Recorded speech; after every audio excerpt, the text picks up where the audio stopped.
សពខ្ញុំជីដកឆ្លងក្នុងក្តីបំណងចង់ជួបម្ល៉េះទេខំច្រយបន្ទីរីមន្តសំរងជីវៈចម្រងតាមដងតនលេអេកូទេសចរកុំដកកោះឆ្នេរស្រស់ស្អាតម្ល៉េះទេបរិស្ថានធម្មជាតិស្ថាប័នពាក់ព័ន្ធរួមសហ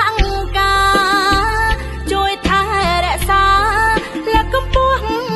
ថែមទៀតផ្ដល់ក្តីសង្ឃឹមចិត្តមិនចង់ឃ្លាត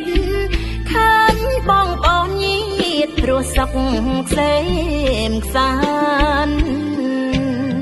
សហគមន៍រៀបចំតទួលតែងសុចរសេវាកម្មល្អជូនភ្ញៀវកំសាន្តបង្កើនចំណូលធនធានការការនិរន្តរភាពបានតរៀងទៅអើយ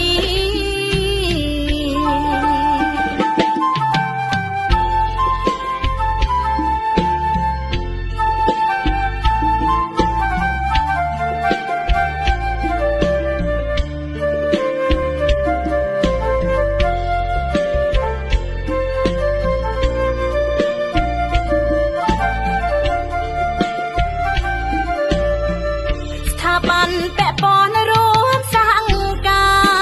រជួយថែរក្សាและកំពុងថែមទៀត